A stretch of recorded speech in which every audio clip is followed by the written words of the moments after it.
കേന്ദ്ര സർക്കാർ പലിശരഹിത വായ്പയായി ജൽജീവൻ പദ്ധതി നൽകിയ 288 കോടി രൂപ ബില്ലുകളുടെ മുൻഗണനാ തരം മറികടന്ന ശരിയായ നടപടിയല്ലെന്ന കേരള ഗവൺമെന്റ് കോൺട്രാക്ടേഴ്സ് അസോസിയേഷൻ.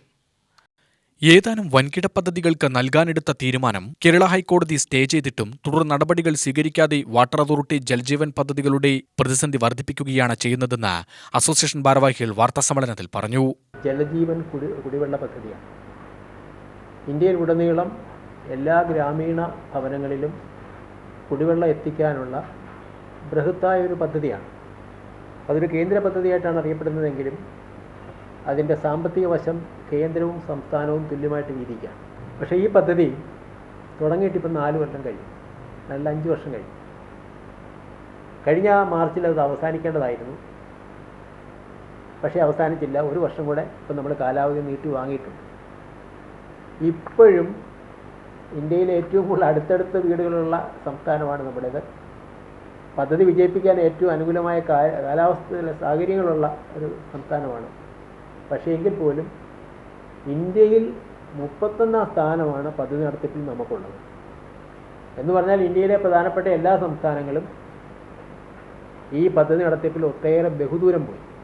മാത്രമല്ല, ഇപ്പോഴത്തെ ഏറ്റവും ഭയാനകമായ സ്ഥിതി എന്ന് പറയുന്നത് 4000 കോടി രൂപ ഈ പദ്ധതിയിൽ കുടിശ്ശികയാണ്.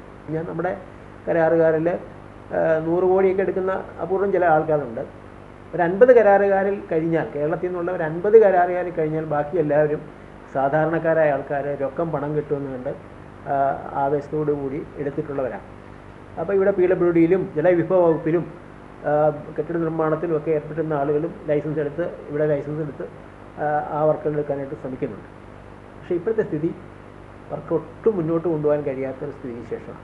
കേന്ദ്രം നൽകിയ 288 കോടി രൂപ സംസ്ഥാന വിഹിതമായി മുൻഗണനാടിസ്ഥാനത്തിൽ നൽകിയാലുടൻ കേന്ദ്രം വഴി വീണ്ടും 288 കോടി രൂപ കേന്ദ്രവിഹിതമായി നൽകും. അതുപോലെ കേരള സർക്കാർ വിഹിതമായ മറ്റൊരു 388 കോടി രൂപ ജൽജീവൻ പദ്ധതിക്ക് നൽകാൻ ധനവകുപ്പ് പണം കൈമാറിയിട്ടും ഈ തുക വിതരണം ചെയ്യുന്നില്ല.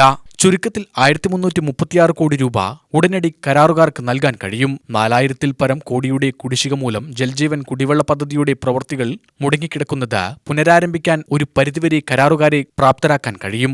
അറ്റകുറ്റപ്പണികൾ ചെയ്ത കരാറുകാരുടെ 18 മാസത്തെ ബില്ലുകൾ കുടിശ്ശികയാണ്. വെള്ളക്കരം ന്യായമായി വർദ്ധിപ്പിച്ചും മറ്റ് പാഴ്ചെലവുകളും ഒഴിവാക്കി കുടിശ്ശിക തീർക്കണമെന്നും അസോസിയേഷൻ ആവശ്യപ്പെട്ടു. അസോസിയേഷൻ സംസ്ഥാന പ്രസിഡന്റ് വർഗീസ് കണ്ണമ്പള്ളി, രാധാകൃഷ്ണൻ മാത്തൂർ, വിനായകമൂർത്തി, എൻ രാജേഷ് എന്നിവർ വാർത്താസമ്മേളനത്തിൽ പങ്കെടുത്തു. UTV news, Palakkad.